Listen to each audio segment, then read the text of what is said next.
agricultural sector in Eswatini is a vital part of the economy, and ensuring that farmers receive the necessary support is crucial. Welcome to the NAMPOD Farmer Support Roadshow, an initiative aimed at supporting and equipping farmers with essential knowledge and resources to thrive in the industry.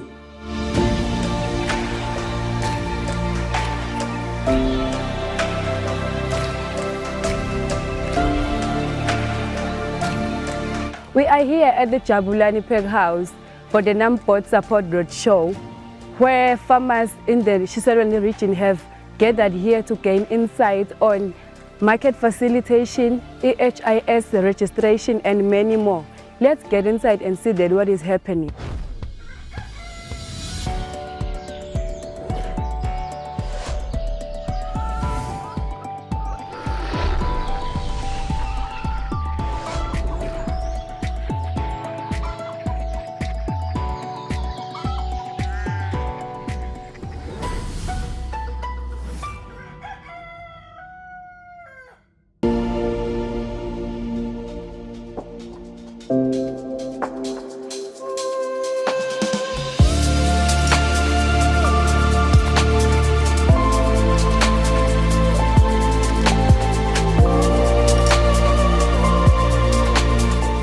The purpose of this roadshow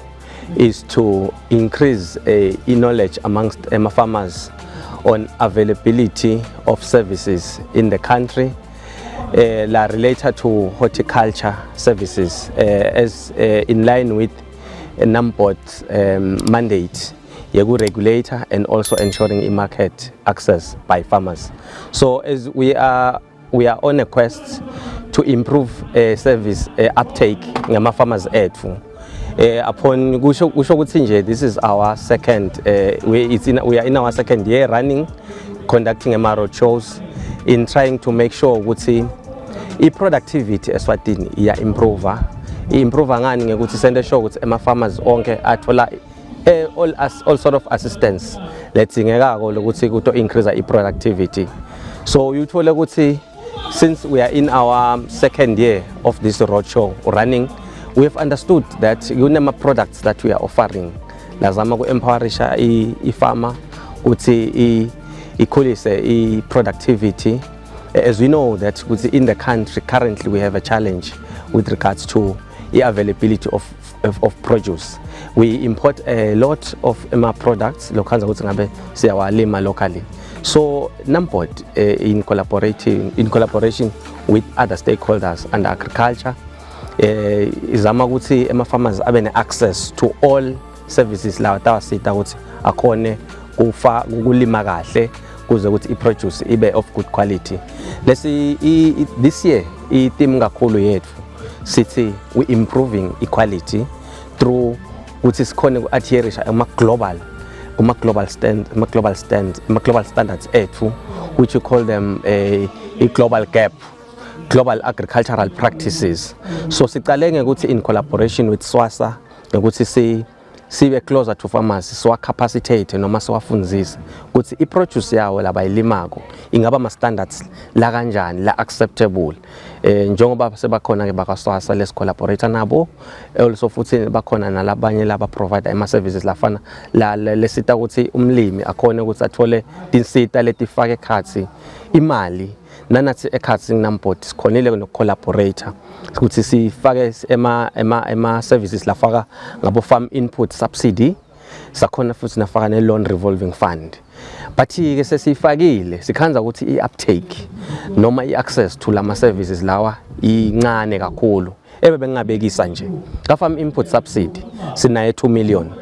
but up to this far sithola ukuthi sinema applications lamancane ngenombolo nemali kangako silethethwe nje yakafiki ku 1 million. We are about 800 of 2 million has been accessed by farmers. And futhi on the loan revolving fund we have applications are about 100, of which a success rate 30 out of 100 bantu labatholile i-loan revolving fund. Kungako ke sikhona sila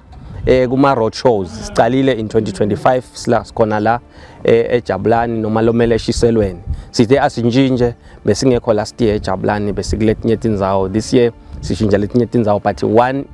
per region stabe sikhona ke eJabulani namuhla sisite nabo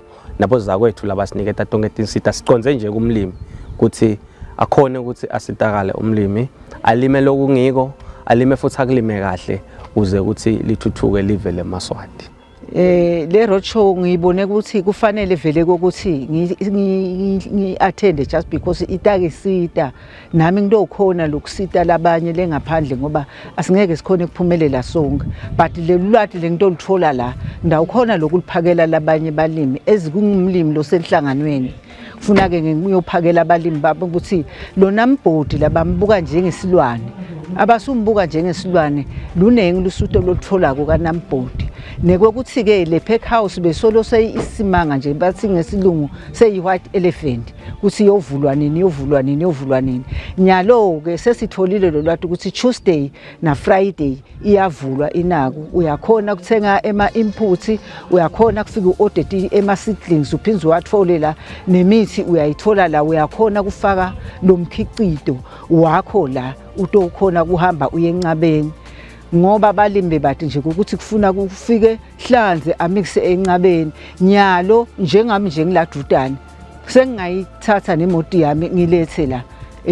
kula kulokhuzani lena kule pack house le akudingi nekokuthi ngise enakwini encabeni ngiboneke kubalekile ukuthi kufanele ezimelele balimi ukuthi fanele ngisukume ngi-attende le road show just because ayinobalisito kimi ngedvana nalalabanye balimi labangaketi la kufunela ukuthi ngihambe ngiyobacathatela ezizokusasa nje sinemhlangano nebalimi kufuna ngibacathatele ukuthi ipack house leseJabulani seyiyasebenza ngiwasho emalanga lesebenza ngawo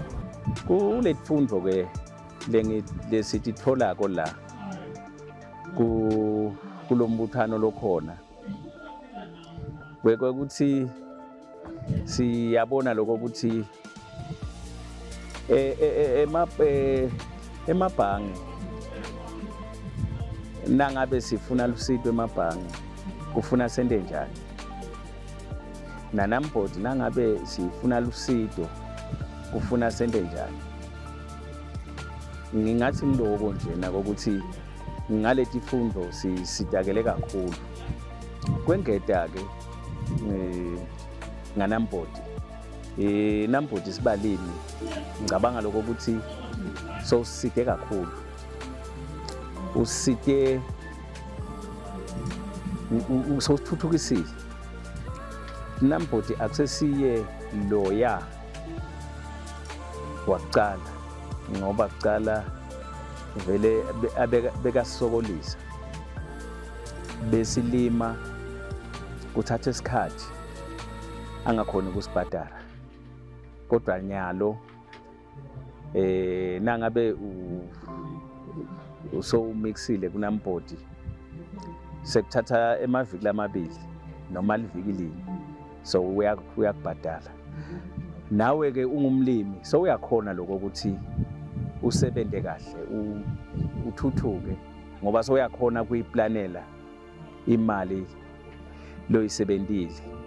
Ngidawucala kubonga kakhulu kuye nambhodi ngiyacabanga ukuthi nguye lobe ihost kulokunaku le road show ngibonga onke lama stakeholders ke ngoba nanambhodi bengeke akhone yena ayedvana but nase kunalabo partners sitawuthi sibute kubo nangikhona lokungabe kuyasihisha ekuhambeni kwendlela sibalimi ngoba akungoba nganambhodi khona la sengakhona imithi khona betigulumba kukhona la konke nje kusitile ukuthi sithole wona lama stakeholders lihlukene sitokhona ukuthi ngichuza ngala ngiyathi kona ukuthi nambhodi naye ema inputs unawo but lokuthi nje angabi selfish asimemele labanye labatawukhona kusitshela ukuthi basebenta kanjani so sekutaba kithi lokuthi na ungumlimi usitakele noma ukasitakali kodwa mina ngibonga kakhulu mina nebalimi bami ngiyethemba ukuthi nangifika kusasa emhlanganweni batawusitakala nekwathi nje ukuthi input show inakwi house seyiyasebenza sibona sithi sibuka iattendance yethu isetulo kakhulu ingetulo kwaleti nombolo besitigatsile sibonga kakhulu sicale nje kuye iministry kuye imandate yethu u-assista i-ministry ikhona ihamba nathi nawo onke ama-stakeholders ethu la tawufaka khathi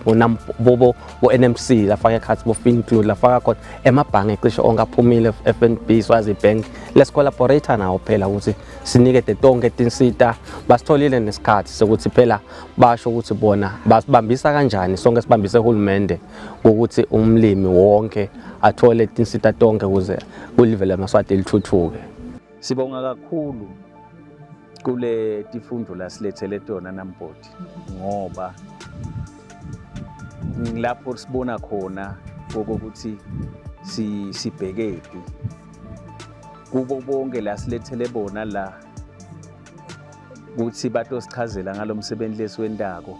Sibonga kakhulu vele ungumlimi nje uyabona lokho ukuthi nguphi la ushoda khona lekufanele ukulungisa.